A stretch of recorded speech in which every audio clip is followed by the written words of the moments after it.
have a book to read to you today. It is actually a Caldecott winner, so it is one of the most successful books of the year that it came out. But before we look at this book, I just wanted to talk real quick about something, okay? And we've talked a little bit about it in class. It's the difference between a fiction and a non-fiction book. A fiction book is a book that tells a story about a character. Like the character in this book, Cookie's Week, is Cookie. And it tells the story about all the different things Cookie does around the house that gets Cookie into trouble. So it's a story about this character. That's a fiction book. A non-fiction book is a book that teaches you about something. It's a book that teaches you about maybe dinosaurs or frogs or storms or trucks or planes. Teaches you about something. And a lot of these non-fiction books will have this thing inside called a table of contents, which shows you where the different things are in the book. Like if you want to look at Big Scary Bones or Dinosaur Superstars, it'll tell you what page to go to. So we have fiction books, which are stories about characters, and non-fiction books, which teach you about things, okay? And I ask you this because I want to see if you can answer this question for me. This book is called Alexander and the Wind-Up Mouse. So it's a story about two mice, Alexander and his wind-up mouse friend down here. And it's a story about how they become friends and what ends up happening in their friendship. Let me ask you, do you think this book is a fiction book that tells a story, or do you think it's a non-fiction book that tells information? Like maybe dinosaurs, what their feet and eyes look like and what they eat. Do you think that's like this book? No, this tells a story. So this is a non-fiction book. It is a made-up story about these two mice. It is a really cute story, and obviously since it's a Caldecott, it is a very, very good book. One of the most successful books of the whole year it came out. So this book is called Alexander and the Wind-Up Mouse, and it was written by Lionni, and I have some other books by him that we have read together, and some more books that we will end up reading.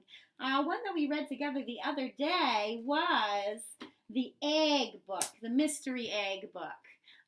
The one where the Jessica went out to the water and found the crocodile. That was also written by Lionni. So he writes a lot of great children's books. All right, I bet you're ready to get started now. Alexander and the Wind-Up Mouse. All right. Alexander and the Wind-Up Mouse by Lionni. Help! Help! A mouse! There was a scream. There was a crash. Oh, and cups, saucers, and spoons were flying in all directions. Alexander ran for his hole as fast as his little legs would carry him. As fast as his legs would carry him. All Alexander wanted was a few crumbs, and yet every time they saw him, they would scream for help or chase him with a broom. Well, who do you think is chasing him with a broom and screaming? They're humans. So I wonder how poor Alexander's feeling. He just wants some food. He's hungry. He might be feeling hungry. He might be a little sad and a little bit scared or frightened. I know I would be if I was his size and a big broom came at me. So I think these humans are scared of this little mouse. But what is this little mouse scared of? The humans. This poor little guy's so tiny, he can't help himself. So poor Alexander, he's running away. He just wants some snacks, but everybody screams and hits him and pushes him away with brooms. One day, when there was no one in the house, Alexander heard a squeak in Annie's room. He sneaked in, and what did he see? I bet you guys have an idea. Another mouse, but not an ordinary mouse like himself. Instead of legs, it had two little wheels, and on its back there was a key. Who are you? Asked Alexander. Who are you? I am Willie the Wind-Up Mouse, Annie's favorite toy. They wind me up to make me run around in circles. They cuddle me, and at night I sleep on a soft white pillow between the doll and a woolly teddy bear. Everyone loves me." "They don't care much for me," said Alexander sadly. But he was happy to have found a friend. "Let's go to the kitchen and look for crumbs," he said. "Oh, but I can't," said Willie. "I can only move when they wind me, but I don't mind. Everybody loves me." "So that would be tricky. He can't go anywhere. He's got lots of loves and cuddles, but he can't really leave and do anything. Do you think he's really happy? Do you think he's content? Or do you think that maybe he might want to get out and do some stuff? Says he's happy. Everyone loves him. But maybe, just maybe, he might want some freedom." Alexander, too, came to love Willie. He went to visit him whenever he could.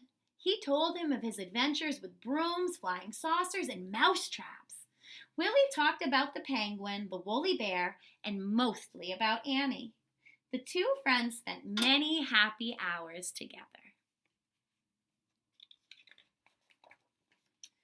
But when he was alone in the dark of his hideout, Alexander thought of Willie with envy. I wonder if that could mean envy.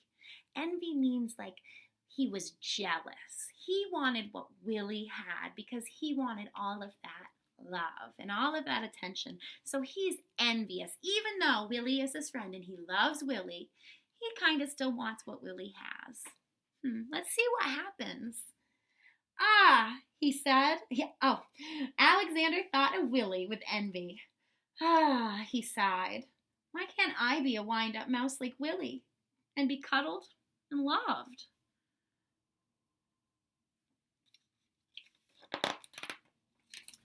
One day, Willie told a strange story. "I've heard," he whispered mysteriously, "that in the garden, at the end of the pebble path, close to the blackberry bush, there lives a magic lizard who can change one animal into another." "Do you mean," said Alexander, "that he could change me into what do you think? A wind-up mouse like you? Do you think he could do that?" That very afternoon, Alexander went into the garden and ran to the end of the path. "Lizard, lizard," he whispered, and suddenly there stood before him, full of the colors of flowers and butterflies, a large lizard. "Is it true that you can change me into a wind-up mouse?" asked Alexander. "When the moon is round," said the lizard, "bring me a purple pebble." A purple pebble. For days and days, Alexander searched the garden for a purple pebble.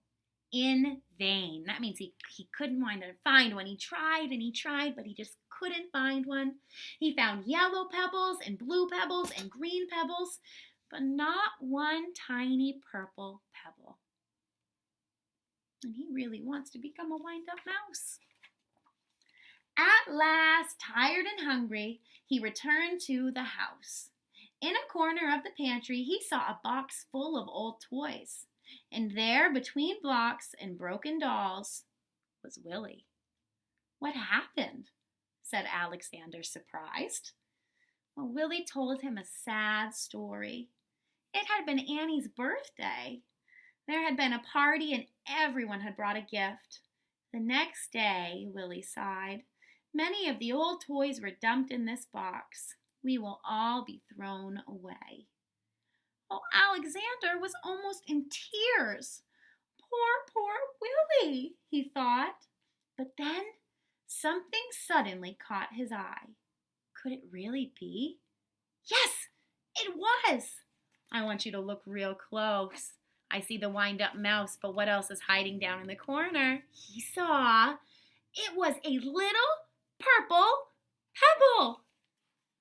I wonder, let me ask you, think about what's going on right now. This wind-up mouse is going to be leaving. He's being thrown away. Well, Alexander found this little pebble. I wonder, make a prediction what he will do next. What might he do with that pebble? What could he do with it? Predict. Let me see what you think. I wonder what you think. All right. All excited, he ran into the garden, the precious pebble tight in his arms. There was a full moon.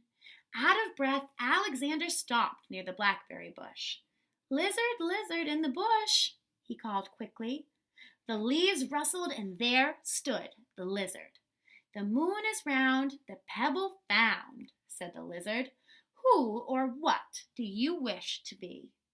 "I want to be—" Alexander stopped. Then suddenly he said, "Lizard, lizard, could you change Willie into a mouse like me?"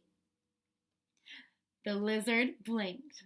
There was a blinding light, and then all was quiet. The purple pebble was gone. Well, Alexander ran back to the house as fast as he could because he's hoping to see his friend Willie as a regular mouse. Do you think he'll be there as a regular mouse? I hope so. But the box was there, but alas, it was empty. Too late, he thought, and with a heavy heart, he went to his hole in the baseboard. I wonder, what does he think happened to his friend? He thinks he was given away, doesn't he? Well, something squeaked. Cautiously, so carefully, Alexander moved closer to the hole. There was a mouse inside. "Who are you?" said Alexander. He was a little bit frightened. "My name is, I bet you know, my name is Willie," said the mouse. Well, Willie, I bet he's feeling a little nervous in here, but do you think he'll be happy when he sees his friend? What do you think? "Oh, my name is Willie," said the mouse. "Willie!" cried Alexander. "The lizard! The lizard did it!" He hugged Willie, and then they ran to the garden path, and there they danced until dawn. Oh, I love this story. Such good friends who were there for each other, caring about each other. I have a question for you. Why do you think Alexander had his friend changed to a real mouse instead of him being changed into a wind-up mouse? Why did he choose Willie to become a regular mouse instead of him becoming a wind-up mouse? Why did he make that choice? I hope that you enjoyed this book. I love this book. I hope that you have a nice evening. Goodbye, everybody.